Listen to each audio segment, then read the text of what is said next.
Howard Bender, a.k.a. Roto Buzz Guy, is here to help you get through Thursday on Getting Buzzed. And now, please welcome to the virtual stage, Mr. Howard Bender. Yo, what is going on, everybody? Welcome in. Thanks for joining us here on a new episode of Getting Buzzed. We took the Thanksgiving holiday off, but we are back, and we are back in style today. So glad to have you all in here. If you're watching me on the Fantasy Alarm YouTube page, you smash that like and subscribe button for me, please, because you know what? That's how I feed my family, for crying out loud. You help us with that algorithm there over on the YouTube page. But oh, baby, do I have a show for you guys here today. My special guest joining us in a little bit, Mike Babchik. You guys know Babs, right? He's from the Morning Men Show. It was the Morning Men Show over on Mad Dog Sports Radio. He is currently, look at that, the co-host of the DA Show. It's called the DA Show with Babchik. It's Damon Amendolara. Amendolara. I got to make sure I pronounce that correctly, even though Babchik's like, whatever. So Bab's going to join us. He also does the Morning After, a SiriusXM podcast. I believe he records that on Saturdays. So super stoked to get Babchik in here. He and I actually, when we first met, I was doing we were both doing a promotion for a company called Cremo Beard Products. And we did a beard growing competition. And of course, everybody else left their facial hair the way it was. And I shaved everything down. So I ended up losing, but I also lost because Babchik, he's just such a popular guy. And shout out to Foul Nation. The Fouls are always in there voting for Babs. So super psyched to get him in here. We'll talk about his new show. We'll talk about how Thanksgiving was for him. If you guys follow him on Twitter or X, whatever you want to call it, at Babchik, then you already know how his Thanksgiving went. So we'll bring him in. We'll talk to him. He's also a Jets fan. So it'll all kind of move on in together. It'll all blend real nicely. So by the way, if you guys got comments in the chat, I'm not going to be answering start sits or anything like that. Go to the next show, Alarm Fantasy Football, where I'm on there with Andrew Cooper. This is not a fantasy show, so to speak. It's a talk show about people in sports. So enjoy it. We appreciate you guys being here for that and all the greatness here. There is some sports stuff, though, I got to get off my chest. I've got to talk about it here. We've talked about it here on the show. Ooh, headlines with Howard. Look at me. I'm so handsome down there. And I say that every time, but I am. We do have some stuff to talk about here. It was a few shows ago. I don't even remember exactly which show it was. There it is. Greatest sports villains. And it's blowing my mind how this list is growing so rapidly. This season in the NFL has just been absolute bonkers. And I've got to start it off with the Carolina Panthers right now and David Tepper. If you guys don't blame me, I'm just please 100% blame you. 100%.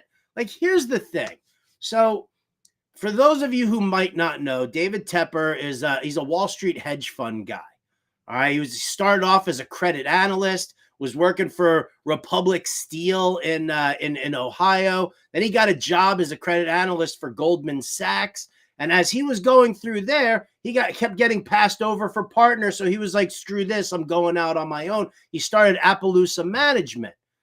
And listen, this guy did amazing stuff there. I don't know the details. I don't know dick about financial advice or assistance or anything like that. I stay in my lane, and that is sports and entertainment. I don't dive in and pretend like I know anything about finances or anything like that. So maybe he's a good guy and a wizard in the financial world. Maybe he's a scumbag and still a wizard in the financial world. Whatever the case may be, David Tepper is ruining the Carolina Panthers right now. Now, for those of you who also might not know, Tepper, before he became the owner of the Panthers, he grew up in Pittsburgh. He went to the University of Pittsburgh. He is Pittsburgh through and through, probably bleeds the black and gold of the Steelers, the team that he actually bought a 5% stake in when he started making all of his buttloads of money.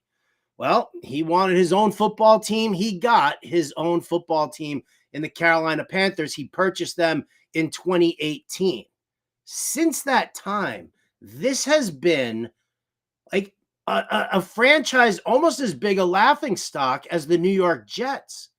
So far since 2018, David Tepper has he fired Ron Rivera right from the word go, and now has gone through. He's now on, I think, Chris Tabor, the interim head coach for the Carolina Panthers right now. What a toxic job, that environment, and horrible job that is to have. And I almost feel bad for Chris Tabor. He's probably playing on, he's probably got short man's disease right now. And he's thinking, whatever, man, I'm going to get some head coaching experience and I'm going to move it on into, try to parlay that into another gig elsewhere. So, but I think Tabor right now, I think he's the 6th head coach for the Carolina Panthers in the last 5 years. I mean, this is absolute maddening. Like, what is David Tepper doing? What, does he think that he knows football? Again, you might be a whiz in the financial world. That's how you made your billions and billions and billions of dollars.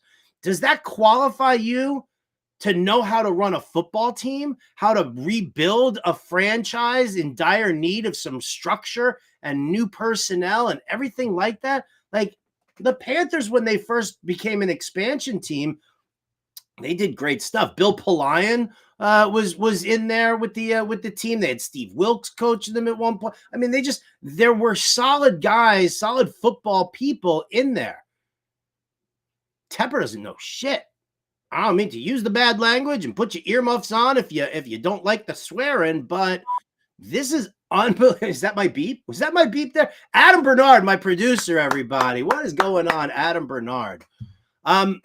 So here we go with like all of these coaches. Tepper doesn't know anything about running a team. And just so that everybody is clear on this, David Tepper also purchased, he wanted to bring soccer to Carolina. So he purchased the Charlotte Football Club. All right. And here we go. The Charlotte Football Club has been in existence now, has been under David Tepper here for 2 seasons. They're already on their 3rd head coach. They've never been successful. They were, I think they were the 20th ranked team in Major League Soccer last year. I think they're 18th right now. So, and now they're on their 3rd head coach. Tepper doesn't know what he's doing.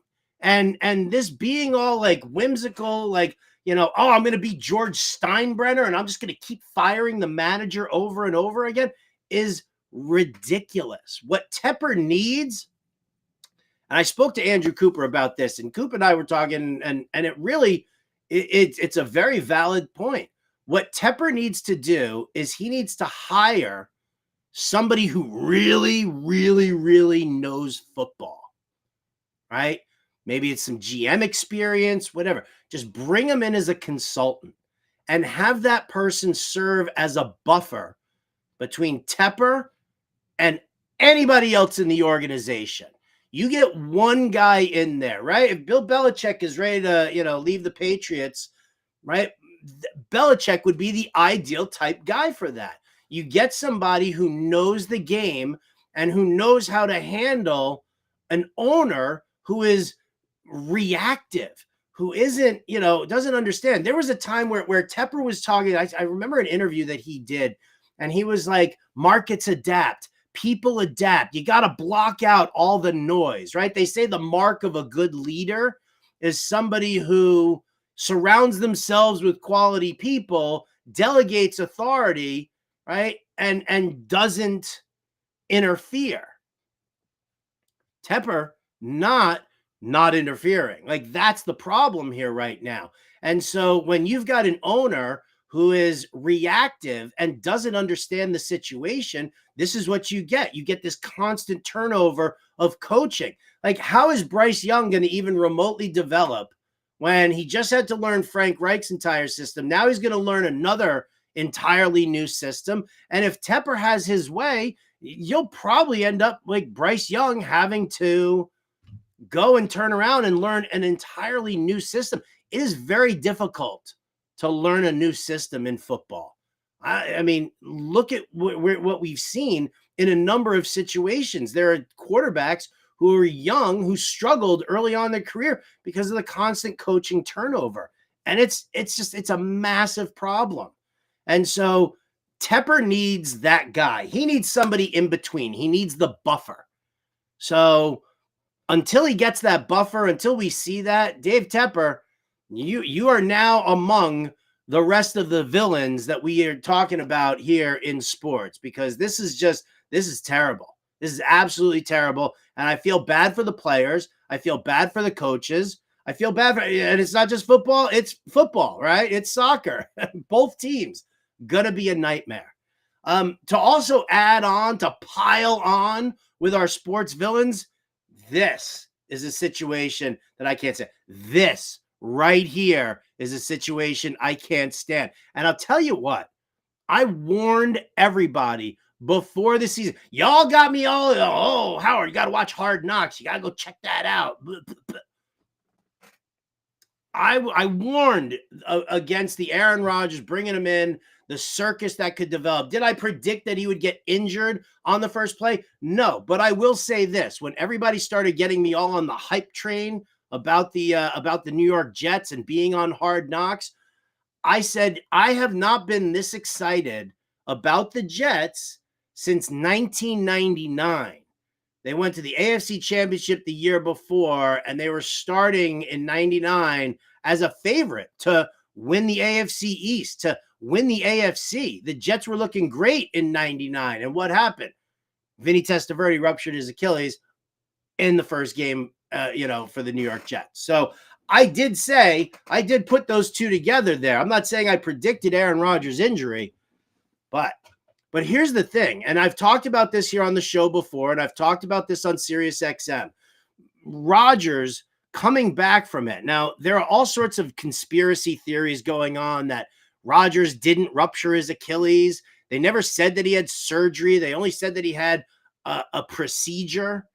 And so now the question is, did Rodgers tear his Achilles? Was it a full tear? Was it a rupture? If that's the case, then do we really think that Aaron Rodgers is going to come back from that? So the conspiracy theory people are now saying that, he's Mr. mystical crystals and all sorts of, powerful, healing and, all the ethereal homeopathic kind of way. And that he's like, this is like a big screw you to science. And that's why it's been kept under wraps, that it wasn't really a full I can't do it. I can't do it. To me, it's garbage, right? And I don't care if he's throwing balls around at practice. You show me mobility, you show me running out of the pocket, you show me anything, because I'll tell you what, this dude ain't coming back. They opened the 21-day window, but this dude isn't coming back unless the Jets run the table. That means they beat Atlanta, that means they beat Houston, and that means they beat Miami in Miami next 3 weeks. If that doesn't happen, why are they going to activate Aaron Rodgers? He's not like, oh, yeah, let's do it. No, because if they're not making the playoffs, then what the hell is he coming back for? Save it for next year. It's a lost season. All right. So just because they open the window doesn't necessarily mean he's even going to come back and play. So until I see him in practice taking like a hit or running around being chased down by a defensive lineman, I'm not in on it. So you guys with your conspiracy theories, suck it. I mean, I don't care. It doesn't matter to me. This is not a good situation. And so, it's delusional Jet fans who actually think, look at how good the AFC is. Buffalo, Miami, Kansas City, Jacksonville, Baltimore. All right. These teams are solid teams. Can the Jets potentially squeeze it? I mean, they've lost four in a row, 5 in a row. I don't know. I think it's kind of a lost cause here. But again, this entire nonsense here, this entire garbage is just to me, it's crazy. To me, again, this is Aaron Rodgers leading everybody on so that nobody fires Nathaniel Hackett, because you know that if they fire Hackett, Rodgers ain't coming back. So to me, it's a lost cause. And again, all of this nonsense here, to me, is making Aaron Rodgers a sports villain. So I'm going to throw that down there. I'm going to tell you all with your conspiracy theories to go shove it. It's not happening. And I listen, even if Aaron Rodgers does come back at any point this season, who cares? It's not going anywhere. Like, it's just, stop being so delusional. I'll tell you what. Mike Babchik is a Jets fan. He's raising a Jets fan right now. So let's just, without further ado, let's bring in my guy. Again, he's the co-host of the DA show with Babchik. Damon Amendolara is the guy. Look at Babs. Oh, you're like nice and comfy. You're looking so sharp. Are you in your mom's basement right now? No, I got out of there a long time ago. My parents threw me out at 18, and I've never been allowed back. So, no, this is a beautiful leather couch that I bought once with some money that they gave me. Look at this beautiful couch. A lot of toys there. A beautiful couch that I bought with the money that they gave me from insurance after a huge flood. They said, make sure you spend the cash wisely on, ripping out the tile and the floorboards and make sure there's no mold. And I spent it on a leather couch. All right. Well, how often do you sleep on that leather couch, Michael? Many times. Most of the times I hide from my wife. Everybody knows that. But we like to do separate living in the same house. That's the way we like it. I got the bottom floor. She's got the top floor. We eat dinner at staggered times as well. I have 3 kids. And so she usually gets the shift number 1 with the 2 of the younger ones. And then I'll take the oldest boy and we'll have shift number 2. We'll do like that. Or shift 3. Sometimes I don't like to have dinner with my 12-year-old. And so we'll keep it separate. That's the key to a great marriage, which is an awful marriage. I'm sure she loves what you talk about. I talk about my wife on air also, and the marital woes too. I've got to get a new couch because when you sleep in the same spot on the couch after a long time, it just ruins the cushion, ruins it. So this should not be a couch either because this is leather. I like to sleep in the nude. I usually sleep in this other couch in the other room. That's not. You can't do leather. So you're a couch guy like me, but you know that you can't be sleeping on a leather couch. You wake up, it's like it's a water bed. You're stuck to areas of the couch. You're very wet. There's a big puddle, and so you can't do that. But that's why we get along, Howard, because we both come from really great, healthy marriages that allows us to complain about our wives constantly. How did we end up on this path, right? We're both in sports talk radio. And yet for us, it's more about the entertainment factor than anything else. And that's one of the reasons that's one of the reasons why I've gravitated so much to you. Not just from our old beard growing competition that happened. But let me ask you, first and foremost, dude, congrats on the new show, right? The DA show with Babchik. Damon's in there now. It takes over for the Morning Men show. Tell me about the show here. Tell me about how it all started, and give everybody the rundown, like the dynamic between you and Damon right now. Oh, it's awesome. It's a brand new thing, man. It's a brand new show, which is so fun. And, DA's got a long background of doing great radio all over this country. So, he came in and obviously he's a professional. Believe it or not, I'm a professional too. That's what we're learning. As I finally put my big boy pants on, that I'm a professional broadcaster as well. I would never say journalist or anything like that. Like you, I'm really here more to entertain. And there was plenty of times in life where I try to entertain and I just wasn't very entertaining. Hence why I'm in sports radio, because it doesn't take much, man, to get people going a little bit with the sports. But I think it's a great dynamic. DA's a great dude. He drinks, he gambles, talk sports, but obviously we're very different, when it comes to many things. I think the biggest thing this week is we learned, he will never bring his baby on a plane that young. He's got a little baby because the baby cries. Me, I got no problem. I put my 2 kids in front of me on a trip to Myrtle Beach, and I wasn't even in their row. Neither was my wife. They were on their own. We screaming at us in the plane. So it didn't bother me one bit. That's, I think, the difference. So, of course, there's some differences there, but the point is the show is phenomenal, great entertainment, great sports talk. You're going to get it all. You're going to get Babs, you strike me as one of those guys who gets onto a plane and hands out gift bags to all the surrounding people because your kids are going to bother everybody. No, that's not you. That's not your thing. No, gifts aren't my thing. Yeah, but yes, I will bother people, no doubt about it. Really, my plane strategy is very bizarre. I've had many people who said they'll never fly with me again. I just stare straight ahead. I know there was a Seinfeld episode on that. This guy Putty. I'm the real life Putty. I just stare straight ahead because I have a weak constitution. I got a bad stomach. So I usually go on there with like 3 or 4 Dramamine, drink about 5 or 6 beers, and either I'll pass out in a really deep sleep, which at one point I actually woke up on a plane by my boss, Steve Torrey, who then pointed down and I had an erection because that's the deep sleep I was in. Or I just stare. No movies, no TV. I just stare. I don't read, and I just stare straight ahead like a true psychopath. See, I watch the movies. I have to try and find a way to stay up because I'm a snorer. And I just, wow. Yeah, so I don't, it's like I'll either get elbowed in the head by my wife if I start to like nod off and you hear the kind of a thing, and I don't take the elbows to the head very well. And so like I always have to like sit there and focus on something for that. But I'm like you, I'm just staring right ahead and just kind of lock in there. I can't sleep. I used to just, pop a Xanax before I take a cross-country flight. Nope, sure. It knocks me out. And the next thing I know, everybody in the plane is all pissed off at me because I'm doing one. Oh, wow.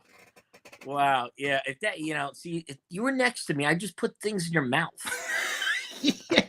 It depends on what you're putting in my mouth there, Babs. That's what I said.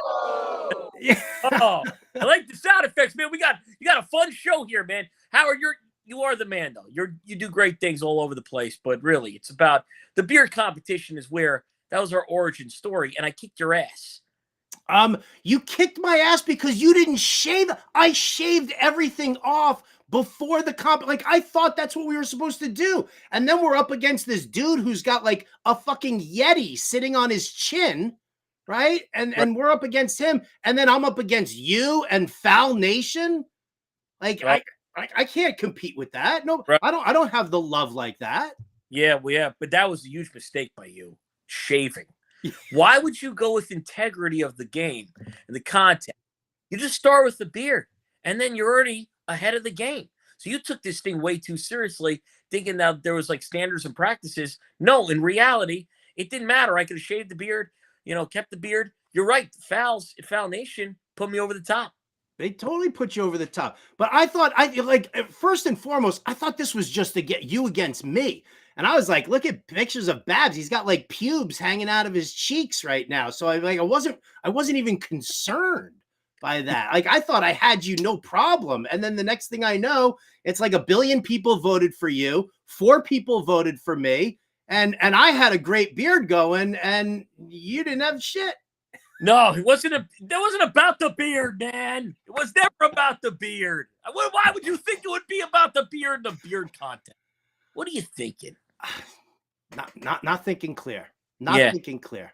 All right. I got some other questions I got to hit you up with here. First and foremost, you're raising a Jets fan.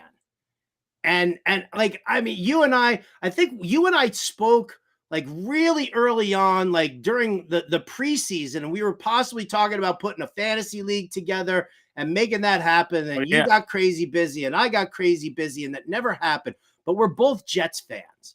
And so give me your take from before the season started. Like, we got Aaron Rodgers, we're on Hard Knocks, and now Rodgers being down and everything like that. Because I saw the video of you basically indoctrinating your son into what it's like being a Jets fan. And that poor kid is like almost in tears on a video, and you're like, ha, ha, ha, I gotcha. Yeah, like any good father would when their child cries. You take one hand, you put it on his shoulder. You take the other hand, you pick up your phone, and you film the whole thing, and you let it go viral. That's what it's all about. That was the moment. I mean, look, I had my moment. I think I was on with you telling this story about how I was on. I was a part of. I was a part of it. You were at the fake spike. I was at the fake spike game, which really like put in me what Jeff in is. That's my first ever Jet game. And, everybody stood up and I couldn't see anything. And I was like, what happened? And everybody knew it was my first Jets game. And the guy's like, what happened is you just became a Jets fan for life. Welcome to being a Jets fan. And it was a horrible moment. And then my father, who, for whatever reason, third quarter started yelling, make it a game of Reno because we had a lead in that game. At the end of that game, had beer dumped on him. So not only did I realize what it was like to be a Jets fan, but I realized that my father was not tough at all. It was a giant... And these guys dumped beer on his head, and he didn't even react. It was pathetic. It was the worst ride home ever. And so now you got the Rodgers years. I mean, I haven't even like the Rex Ryan years, which I loved. And we beat the Patriots. That was the Super Bowl. I never thought we would go to the Super Bowl. I assumed, the Colts and the Steelers we would lose, and we did. And I was just so happy that we beat the Patriots, and I couldn't believe that ride. But I never really truly believed in the team, even in the offseason. This offseason did have me believing again for the first time, maybe ever. And so ever since Vinny Testaverde went down with that, obviously Achilles. And then here's Aaron Rodgers. Me and my son are at the game. There's actual buzz in the building. People are into the Jets like crazy.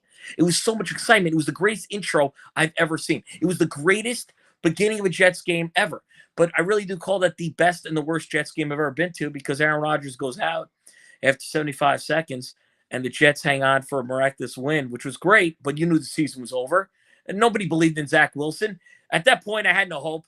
I was back to, I don't want to hear about it. I didn't like the delusional Jets fans that thought that Zach Wilson could put something together, some type of season. They were wrong. I was going to be right, where we had nothing. Well, now, all Aaron Rodgers has done is provide hope, and I don't know if I need that right now. Are you being fish hooked into it?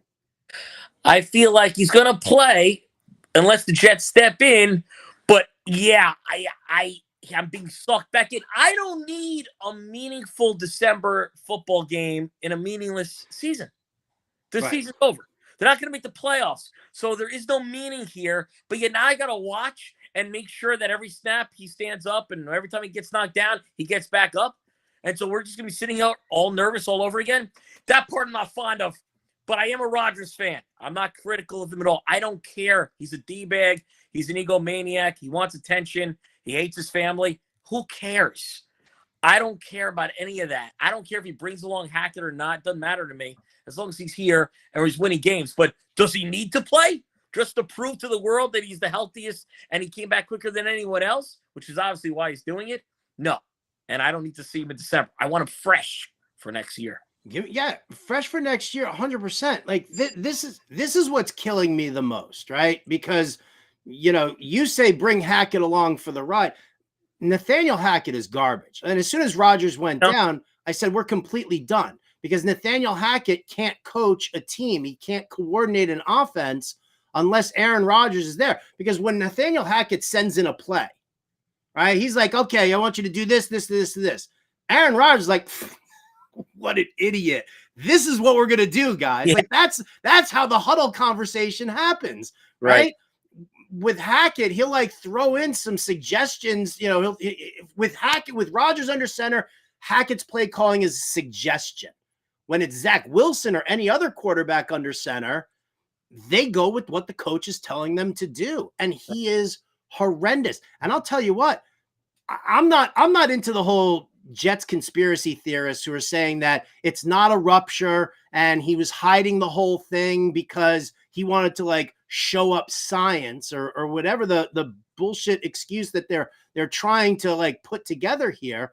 My feeling about it is that as long as Rodgers gives the Jets organization and the fans some hope that you're putting out there, then they're not going to fire Hackett. And that's the reason he's doing it. If they fire Hackett, Rodgers ain't coming back this year at all. And he won't. And that's just that because they're boys. But if Rodgers keeps saying, I'm going to come back, then they're going to be like, all right, we'll keep Hackett on until Aaron comes back. And then we'll just kind of go through it there. So he's basically saving Hackett's job here around the holiday time. Yeah, and he also probably wants to keep Robert Saleh because he's a perfect fall guy. So he's going to set it up where, everybody's to blame, but Aaron Rodgers, which, again, that's fine by me too if you win. I think the Packers fans have forgot that Aaron Rodgers won a Super Bowl. That's it. All we want is one. So I don't care about the horrible people that he brings along with him. It doesn't matter to me. And so if he wants Hackett there as his security dog or whatever that is, you carry that, Howard. I know you have a parrot that you walk around on planes with, just so right? Is that true? That's what I heard about you. No, parrot? No. Parrot. No, that's my wife who's just constantly chirping in my ear the entire time. Okay, all right. Thank you very much. I'm playing the room all evening. It was a gerbil that you were carrying around. I whatever it was, but something made you feel better. Look, Rodgers is bringing Hackett along, just because, hey, he's some guy that he likes around, which is fine as long as he's under center. And so if the Jets bring back Robert Saleh and Hackett next year, that's cool. I want Rodgers happy. All right. Obviously, next year, if he gets hurt, it's all over. We blow it all up. If he gets hurt here in December, that will be that's what's going to happen. That's the Jets story. He comes back for a meaningless game against the Commanders, and he gets hurt. That would be the Jets. That would be the Jets. So wait, you don't like Robert Saleh, huh? No, I think he sucks. Yeah. Why? Robert Saleh, if you listen to him, you will never have any confidence in him as a leader. Obviously, he wasn't making all the decisions, but he doesn't say any of the right things ever. And he's the same guy, I think, that he talks to the media that is in that huddle and in that locker room. And I think the players clearly have dismissed Robert Saleh. You felt it in that game when Zach Wilson finally got benched, that he was losing his locker room by continuing to put out Zach Wilson, whether that was Joe Douglas's, decision or not. It probably was. But he lost the locker room. Once you lose a locker room, it's over. It's over. Look what happened to the Jets that game. Zach Wilson finally gets benched, finally, because they had to do it. Then there's all types of fighting outside as they're walking into the locker room. They were clearly a team of dysfunction at that point. Robert Saleh doesn't show me anything as a head coach. Might be a decent defensive coordinator, but even that, what happened to this great number one defense for the Jets anyway? Where did that go? Oh, well, I mean, listen, the secondary is still rock solid, but yeah, no, they can't stop the run to save their lives right now. I don't know. I kind of feel like, and I get the vibe that his hands are tied. Like, I think he's basically being told by Joe Douglas, like, listen, toe the line for the rest of the year, but you're not getting rid of Hackett and we're not going to move on. Like, my big problem here is that it doesn't matter who's quarterbacking the Jets. People are like, oh, you should have traded for Josh Dobbs. Oh, you should have signed Joe Flacco back. Oh, you should have done this. You should have done that. And I'm like, it doesn't matter who the quarterback is as long as Hackett's the offensive coordinator. And he is, and he's garbage. And I think that's kind of tied Robert Saleh's hands here. Yes, but, I mean, Saleh's got to figure out a way to get something out of this team, whether, it's his decision or not. Now, I agree with you. As soon as Rodgers goes out, it was over. The season was over. The game one win, that was just fumes and maybe Josh Allen poor play, which we've seen, at times this season. The Chiefs thing was, they're kind of get fired up for Taylor Swift. So they had their big win. The Eagles was a miracle. I don't know how the hell that happened. I was at that game. I actually left early. Of course I did. When the Jets, won, I was already in the parking lot. So where they've had miraculous wins, but it's not because of Zach Wilson. The season was dead. It was lost. But Saleh still should have found a way to have that defense play better. The defense I wanted to be number one, which I thought they were capable of, they're not. But Saleh hasn't done anything. He hasn't showed anything with these players, whether it's his decision or not for them to be on the roster. But doesn't any defense, won't any defense, no matter how amazing the players are, won't it crumble after your offense is doing nothing but putting 3 and outs out there? Like, how freaking tired are these dudes? Yeah, well, the Browns are doing it. The Browns' offense wasn't rocking. And then look at them. Their defense has basically led them, except for maybe like a half of Deshaun Watson. I'm just saying, if Saleh's his whole thing is defense, and if Saleh's got to show me something in this lost season, has he shown you anything that he could be a great head coach? We know he doesn't have any control over the players. We know he doesn't make any decisions. What's the point of the guy? With that being said, if Rodgers wants him back, let's bring him back. What a lost franchise, man. I'm ready to just turn around and just start rooting for the freaking Panthers. Like they're at least going to start blowing shit up. You can't jump ship. Once you're an adult, that's it. And I do think it builds character, though. More interesting than the other fan. They just do. In fact, I don't know how I would act with winning. Now, I'm not against winning. I'm willing to try it out, see what it's like to be a Super Bowl champ and go to a parade and all that stuff. So I'm not totally turned off by it. But isn't this better? Like, look at a Cub fan. They were great. Then they won. Now they're like, eh. The Red Sox fan had something real special about them with the curse and everything. Then they win. Passion gone. I do a show on Mad Dog Sports Radio, obviously. Mad Dog Chris Russo loved the Giants. Yeah. We talk about them all the time. Then they won like 3 World Series in 5 years. Mad Dog doesn't even watch anymore. Us losers are better. Losers win, sort of. And they still lose. So we maintain our identity, is what you're saying. Yes, we are. We're lovable losers. Doesn't that make us better than something? Again, I'm willing to try what it's like to win. I'm willing to give it a shot, but it's just not going to happen, Howard. I know it's not going to happen. And it depresses me beyond belief at times because like no hard knocks for me. I wasn't going to buy into it all. And then everybody just bombarded me with it. And they're like, you got to jump on board. You got to do that. You gotta. And I let myself get sucked in. Like that's what the Jets do on the regular. Yep. Like they suck you in and then they break your heart. Like, and it's not even like, breaking your heart in an artistic kind of form. It's not like the Cowboys who, had some dynasties back in the day and now they can't win a playoff game and their fans think that they're going to win the Super Bowl every single year. Like we don't even think that. Like basically we all know Joe Namath sold his soul to the devil. And the devil said, Joe, I'm going to give you the Super Bowl, but the team's never going to win again while you're alive. And Joe's like, I'm cool with that. Whatever. Make it happen. Why would Joe care anyway, though? He got the win. He was with all these women. He was the coolest guy in the world. I mean, are you one of these guys where the sports is first? You take the Jets over all the happiness in life? Like, if we said to you, no more sex with your wife, but the Jets win this year, are you going to you're going to make that deal? Well, I mean, I'm 20 odd years in with the same broad right now. So, I mean, you got to give, I'll tell you what, if you told me I could never attend a fish show, a fish concert at all for the rest of my life, or have the Jets win a Super Bowl, screw the Jets. No, listen, this is exactly where you answered correctly. It's really about where you are in life and how long you've been with the same woman. That is exactly the correct answer. And so the answer is, you would take Jets Super Bowl. You would. I would take over that. Oh, dude, come on. I mean, listen, you're not like we just started with this. You're not the biggest family guy either here, right? You're in a loveless marriage. You got 3 bratty kids who sometimes you like to hang out with, but even more so, you attack your parents. Tell me about your mom's Thanksgiving turkey. Wow. Yeah. That was quite I'm still chewing, I think, my mom. You'll never get anything drier than my mother's turkey. I mean, it just won't happen. She's having some issues lately, not only with her oven, but maybe with her mind. But somehow she forgot the gravy. How do you forget gravy on Thanksgiving? And then there were things that were in my mother's turkey that I've never seen in the platter. I mean, there's, forget I think there was a spine, a calf, a thigh bone. It was hideous. It was muscle.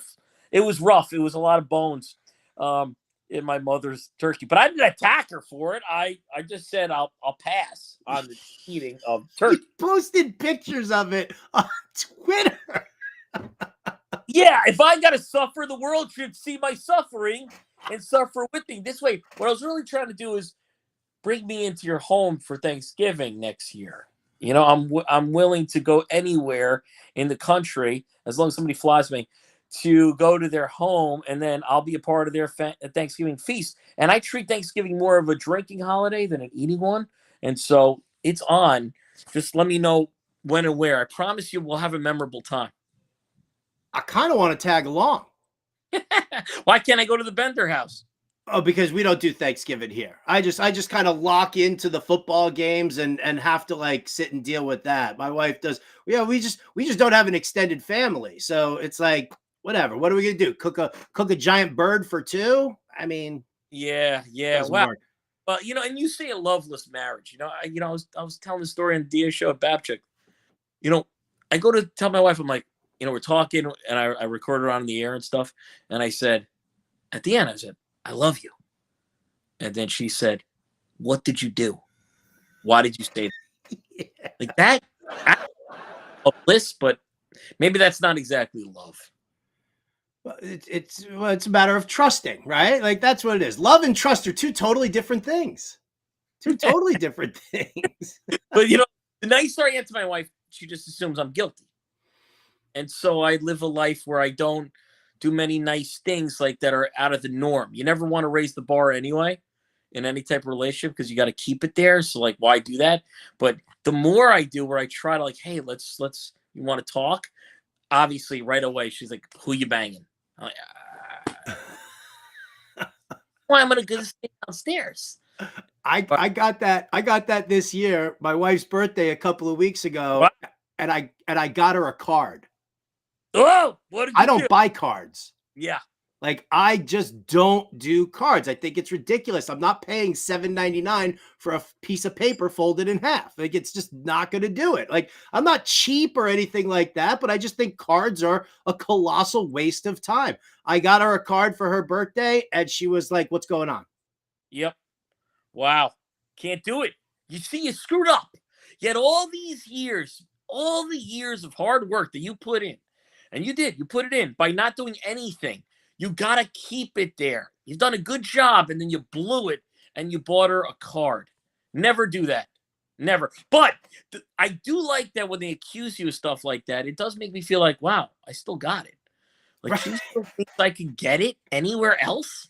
Have you seen me lately? You're hideous. So the idea that both of our wives are like, oh, wow. Yeah, who are you with? Anybody would be with me? But of course I don't say that because, you know, that, I mean, but sometimes that could be my defense. It's an appraisal. The accusation is actually an appraisal because I'll take my shirt off and I'll walk around the house and I walk past her and I'm like, I'm sorry. I don't know how it got like this. I'm super sorry that you even have to look at it right now. Forget about this like blob flopping around on top of you. You still have to just like look at me, like walk into the kitchen while I'm chewing and wearing no shirt. It's not pleasant. Yeah, you're the guy butt naked opening a pickle jar. Nobody see that, but you should apologize for that. You say sorry in the bedroom. You know, after you're done, you're like, oh, that was bad. Sorry. But if you don't do it anymore, though, like I don't say sorry at all to her anymore. I mean, I've been with her for so long, but you know, before in the past, you'd throw a sorry. But every girl I've ever been with, I ended with, I'm sorry. That was bad. I'm sorry. See, for me, I just like at this point now, I'm just like, hey, you know what? Sometimes these are just for me. You do what you got to do. I'll go sleep on the couch now. You do what you got to do here to finish. Like, that's fine. That's fine. I love that. Well, Babs, I love having you here. I could sit here for hours and hours on end talking to you, but obviously I'm not allowed to because you got shit going on and I got shit going on. Time. I got to take my nap, right? But I did love coming on, man. I do it for you anytime. You're my dude. We're not done yet, baby. We're not done because I always like to play a little game with my guests here. So Mike Babchik of the DA show on Mad Dog Sports Radio. You guys check it out Monday through Friday, 6 to 9 a.m. Eastern. Babs, it's time to play a little game we like to call Pick Your Poison. It's time to pick your poison. Is it worth it?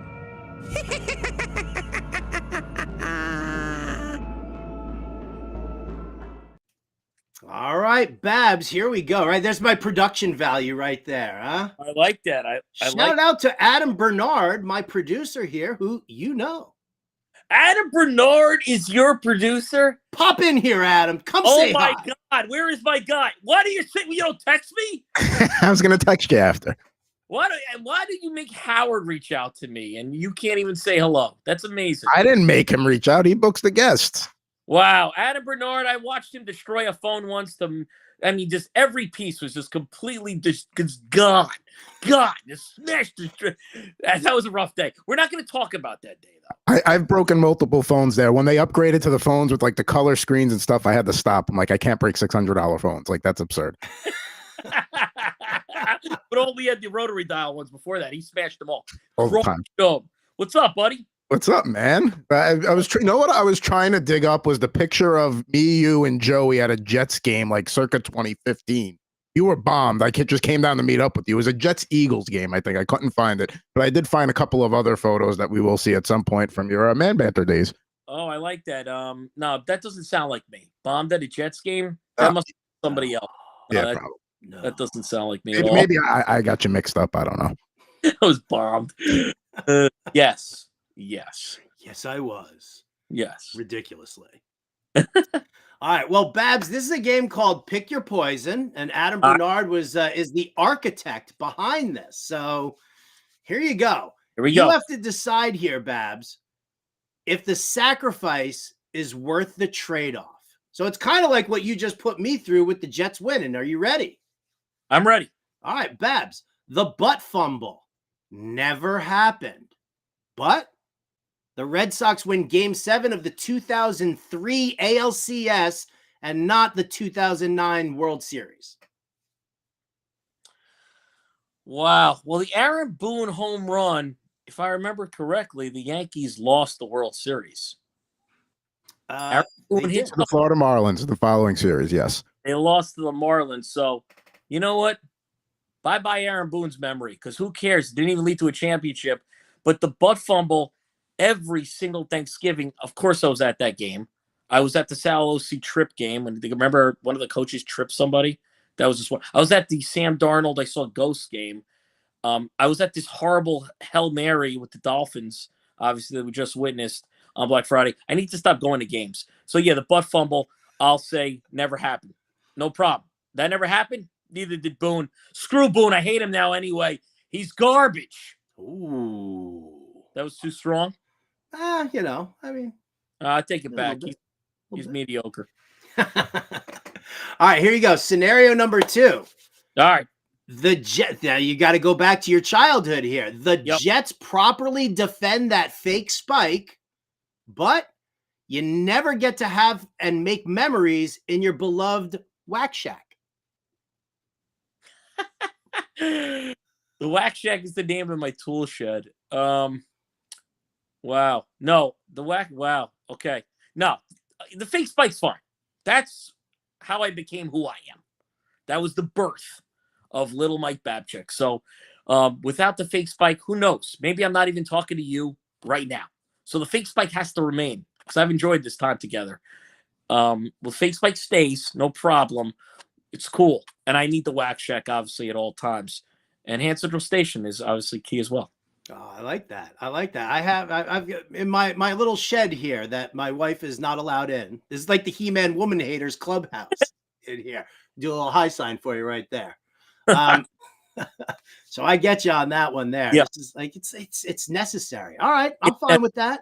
It's the only reason why I then take a nap. So, This one here, this is actually now this is going to be a very defining moment in our friendship right now. Okay. The Jets play in and win a Super Bowl in your lifetime, but the Yankees three-peat from the late 90s turns into a Mets three-peat. Wow. No, the Mets can't win 3 World. So, yet again, we're obviously okay with being a loser. That could never have happened. The Mets would have owned New York. You can't have that. I'm a Yankee Jet fan. You're a Yankee Jet fan too? Yeah. Wow, you don't see a lot of those. I was born in Howard Beach, Queens. That's where I grew up.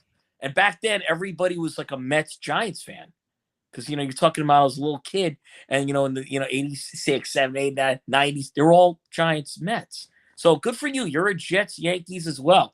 We have many things in common. We have many things in common. My dad grew up in Kew Gardens, but I grew up on 106 and Lex. So I was close enough to Yankee Stadium over there. And then we were Jets fans because, well, we're just losers. And yes, that's the way it went. Right? It's like a penance, right? You're a great Yankees fan, and we love that. And Thurman Munson was a god to me when I was growing up.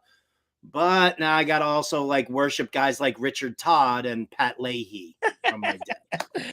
Yeah. Oh, man. Ken O'Brien. Oh, all right, here you go. Scenario number 4. I got 2 more here for you. Your old show on Nightline Radio, Two Franks and a Mic, and the OG Man Banter are both wildly successful, but you have to give up your family season tickets and are never allowed to attend or watch a Jets or Yankees game again. What a job by Bernard, man. This is my boy. Right? All right. That's why I love this dude. No, if those shows were successful at that time, I'd be dead now. Dead. I know me. I'd be dead. Dead with groupies, so I'd go out in a hell of a way. Whatever it is, it'll be something viral, but I'd be gone. And so the Jets season tickets, I'm probably okay. Well, see, it's the Jets season tickets are, I don't mind giving up, but no, I couldn't. It would be the other way. It would be just me being successful with both those shows would have been a bad scene. I owed a lot of people a lot of money back then too, so that would be bad. I always said they were successful. Wasn't going to pay them back. That would be horrible. Cocaine's a hell of a drug, isn't it? You said I was in the best shape of my life. I've always been in the best shape of my life because round is a freaking shape. Yes. All right, here we go. All right. Last one. You get to have a custom fresh sandwich delivered to you anytime you want, once per day, anytime for the rest of your life. But you have to spend 1 hour a night with your wife on the couch, no TV, no hanky-panky, no phones during those 60 minutes. Like actual conversation with the wife. No, I can't. No, I don't want to do that. You want the sandwich? Me and my wife don't watch television together at all. If we do watch a movie together, there's never a post-game recap at all. There's no discussion on it. Who does that? And not I'll say, that was crazy. This person killed that, Bill killed Martha. And she'll be like, yeah. What? Are you not going to talk about it? We just what? That was a crazy twist cliffhanger, huh? The kid sees dead people and they're talking to a dead guy. Yeah. Wait, Darth Vader's Luke's father? And she'll be like, I didn't get that. They were related? Well, that was the big twist at the end. But did they say that? All right. So, no, I'm not going to do the whole conversation. And I don't think I could get through an hour without squeezing my wife and trying to get somewhere anyway. Okay. Anytime she wants, I just want a hug. And well, I'll give her a hug. But then I'll give her a spank and everything else. And you can't stop. You just can't stop. So I guess the sandwich is out, which sucks because I do like sandwiches. See, I'd take the sandwich, 100%. I'd take the sandwich. Why not? Why not? Until the tush push becomes an actual part of my life, then no, I'll just take the sandwich. Thank you so much. How many sandwiches would you get delivered though? In that, it's every day, anytime. Every day. Every day. I would eat a sandwich every single day. Every meal? Why not? Yeah. I don't need variety. No. Well, you could have the variety, the actual stuff in the middle of the sandwich. Sure. Absolutely. Yeah. Well, Babs, always a pleasure, man. Love getting a chance to hang with you. Give the shout out to everybody, where they can find you, what the shows are that you can listen to. It's the podcast, it's the show. Give the full rundown for everyone for me. Well, where they can find me? You want me to give out my address? I got enough people showing up here, but check me out every single weekday morning, the DA show with Babchik. That's on Mad Dog Sports Radio, Channel 82. I do a Saturday show, Babchik's Morning After, which is huge. You got to catch that out Saturday, 7 a.m. Eastern live. But if you miss it live like me, I usually wake up at 9 a.m., even though every episode I say I'm doing it live. You could check it back out on the SiriusXM app. And if you need me for anything, you got to hit up your producer, Adam Bernard. Adam Bernard used to be my cloud. I did not have the iPhones back in the day and everything else. So I just had the phone, and I was worried that if I saved it to this cloud in the real life, technology aspect, my wife would find it. So any type of picture I had, not that I was doing anything really that wrong, but if any girl sent me any picture of herself or there's anything, and I used to get a lot of pictures from women. What happened to that? Anyway. We're talking that's going back to 2010, 2011. So yeah, those photos are long gone. You have to worry about them surfacing. Yes, I was your cloud for a while. I forgot about that. I was your backup. You robbed me. So I was hanging out with strippers or anything, and I wanted to take a picture or any type of precarious situation that I might have been in. I would take a picture of it, but I was I can't save this on my phone, and I can't, move it up. And I didn't have the cloud. I was I know what I'll do. Adam Bernard will save it. So you're telling me you erased all that stuff? It's just, it's been gone. Many phones, many clouds ago. I mean, I would come home from a Ranger game at 10 o'clock at night, and I would get a random text from Babchik, and I knew exactly what it was without opening. It would be some random photo here, hold on to this. Okay. Wow, this is very disappointing because now Howard really wanted to see that phone. I really did. I'm very intrigued, no doubt. Yeah, that was a good time. Now all I got on my phone is food. I just got sandwiches. Sandwiches. I could send you guys that, but Adam, that you really let me down, man. You promised me for life. For life. Right. I did let you down. I'm sorry. Shame on you. It's weird for you to not be the disappointment, be the other end of the disappointment. Usually you're the disappointment. Now you're on the other end. Circle of life, my man. All right. Oh my God. I love it. Love it. Babs, thank you so much for being here, man. An absolute pleasure as always. Don't be a stranger, man. Let's get you back onto the Fantasy Alarm Show on SiriusXM, and let's do more of this shit too. This is what I love the most. No censors, no concerns, no worries. Attaboy. Howard, you're my man always, man. Hit me up. You're doing great things, big things. You've always been good to me, man. I'm always going to be good to you. So we'll do it up. You know what? You're in New York, right? No, I'm just south of San Fran now. Well, okay. I can't go to you, but you could come to me. I don't travel. You could come to me next time you're in New York City. Bernard, the first beer's on him, and he's not in New York either anymore. No, he's actually out here with me. All right, both. You know what? Then what am I on this show for if I can't get a free drink? Why did I do this? All right, now that's it. See you later. Bye. Bye-bye. Go strip down, take a nap on that leather couch. Mike Babchik. All right. Wow. Oh, we gotta run through the final five here, and then I gotta head over to Alarm Fantasy Football. So here we go, ladies and gentlemen. The final five most inept franchises of all time. We're gonna start with the NFL. This is gonna be an ongoing series around sports. We're gonna focus on the NFL. Most inept franchises. Here we go. The Minnesota Vikings come in at number 5. 0-4 in the Super Bowl. Either just good enough to be a wild card appetizer for a better team, but never bad enough to truly bottom out. So this team is mired in mediocrity, no doubt about it. Number 4, we come in with the Arizona Cardinals. How long have they been around? How many different cities have they been to? They can't support a franchise no matter where they are. They can't win. I mean, it's just an absolute abomination with the Arizona Cardinals. Coming in at number 3, it's the Cleveland Browns. Why? Because the Browns are going to brown people. We know it.